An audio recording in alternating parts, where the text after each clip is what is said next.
God reminds us that it is a game. Indeed, the life of this world is but play and amusement. Let no one blame me for calling life a game.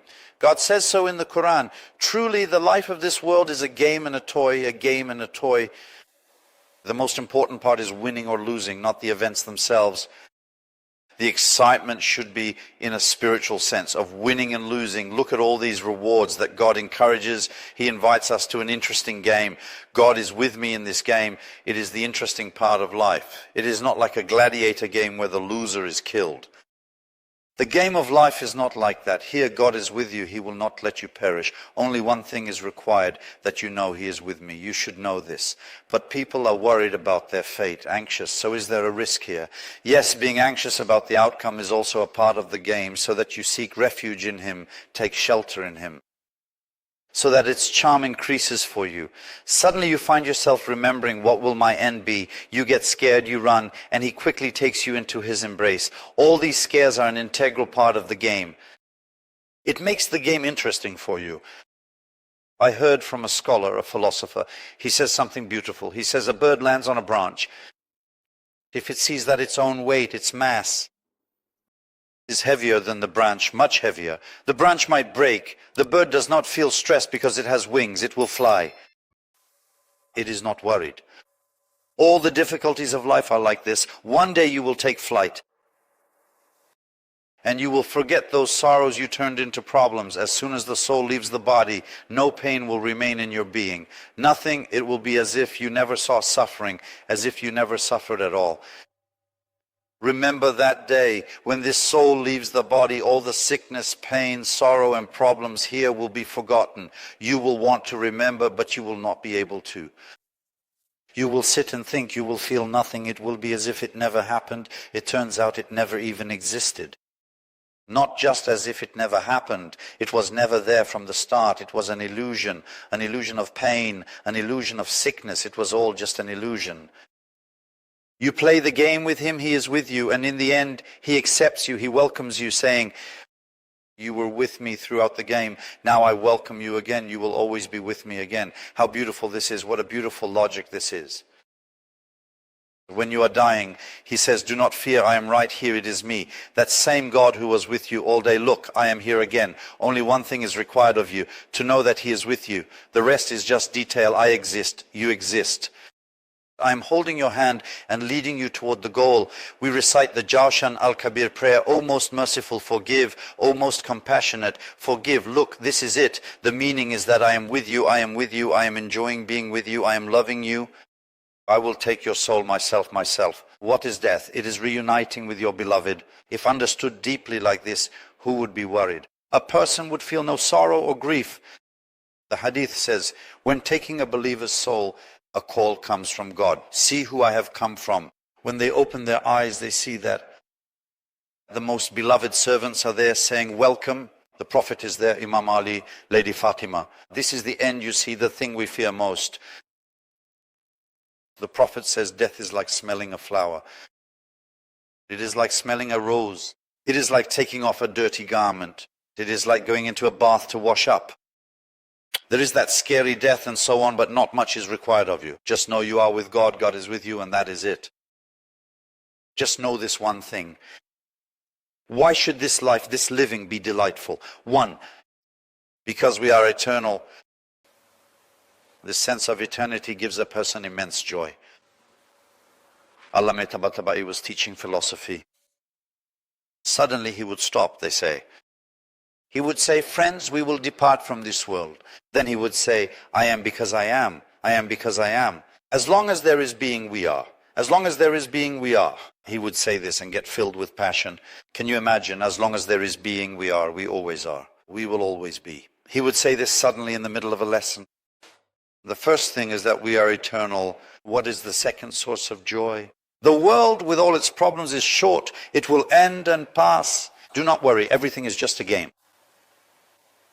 What is the third? There is winning. There is a thrill, if you will allow me to use that word. In life there is that winning, that passion for winning. And humans are inclined towards this. And the other side of the game is not a rival but a fan. God says, just know that you are playing with me. I will direct the game in your favor. I will steer everything toward your benefit. Nothing, do not worry. Do not get too immersed. Look at it from the outside a bit. Pass through those labyrinths with pleasure. Pass through those paths. And I will hold your hand when you get stuck. I will signal to you, have you seen such a rival? Or pass through here. This is not a rival after all. This is for your own training. I will whisper a sign to you. There is a way there. Pass through. You will pass, and I will throw another obstacle in front of you. Again, I will show you the way out myself. Think for yourself a bit. Let me help a bit. On and on like this, you will see that it is pure pleasure from start to finish. I swear by God that it is not good to swear, but I am not sugarcoating anything here. I am telling the truth. Those who see, those who understand, they understand and approach life this way. At this point, those listening to me might ask a question. They might say, Yom, you have taken us there again to the heavens and such, to philosophy, to mysticism and so on. I need to talk to me about my real life. Let me have money, let me have a car, a big house, let all of these things be. Make these things sweet for me. We know these things make them sweet. I want money in my pocket to go out and eat and drink with friends and so on, to go to some country in the summer, someplace in the winter. Talk to me about these things. I said it last time too. My answer is that if this general philosophy isn't explained, it doesn't work without it. It just doesn't happen. It might happen, sure, but you won't get the effect you want. You won't get the effect you want. There are all these success trainings out there, and I don't consider any of them to be right. Success lessons, success trainings, and so on. What do they teach? To be happy about small successes. Smile like this in such a place to say, attract a customer. Smile so you can succeed. Talk like this there, talk like that here. I'm asking, what makes you happy, O human? What are you rejoicing in? What do you call success? If you're going to rejoice in a 5-minute success, the sorrow of it will be heavy. It deceives you, intoxicates you, makes you happy for a 5-minute success. It narrows your goals. Put some current goals in front of you. As a human, you won't be satisfied. Such a sorrowful response will come to you that later that joy will turn bitter in your mouth. This is the result of success, of what's called success. Of course, it's in the hadiths too, what to do so your sustenance increases. The hadiths talk about a spacious house, they talk about a good mount, the happiness of a believer. There's information about all of these. What to do to stay away from problems, give charity so that calamities stay away from you. All these current issues are touched upon in the hadith. But first it tells the philosophy of life, and in that context it comes and solves these issues within its general philosophy. It tells you there is eternity, it brings excitement, it enlarges your goal, and after that it solves these issues in that context, on that level. Otherwise, do you know what success trainings do? Success trainings outwardly repair some corners and parts of life, but life gives you bitterness.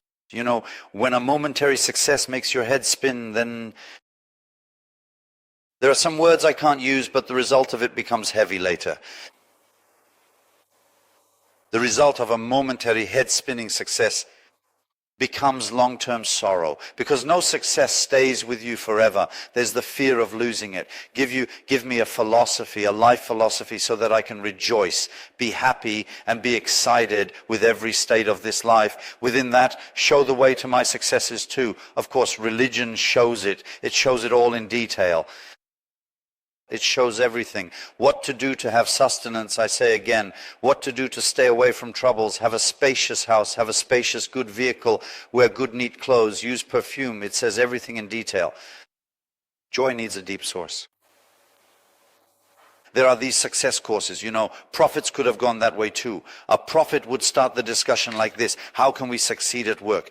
Jesus knew that. Moses knew that. Prophet Noah knew that. The Prophet of Islam knew that. Everyone knew those things. He would talk about how to succeed, invite people to success courses, talk, and then say God exists too.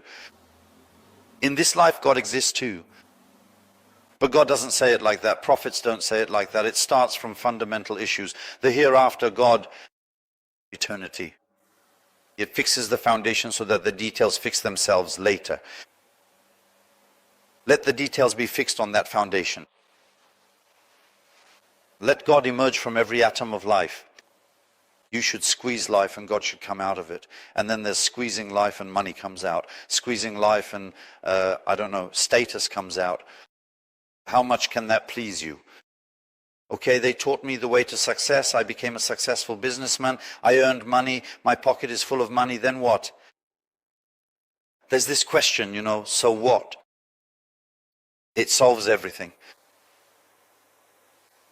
I used to say that a lot in my Ramadan sermons. When you were happy, new dreams carried you away, and then you say, so what? What's next? When you say what's next, you see that a person feels ashamed of their thoughts, dreams, and joy. So what? What's next? The main thing is to win the game of the world. Other things are just details. And let me come to the last part of my talk. You could say the third part, or whatever part, the last part. The last part is that if you understand life like this, then you will also understand the limitations of life.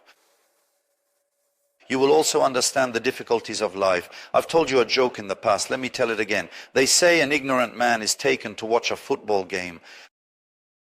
What do they call it? What do they call the first part? That first part of the game ends. The first half ends. He looks and sees how many people are running after one ball.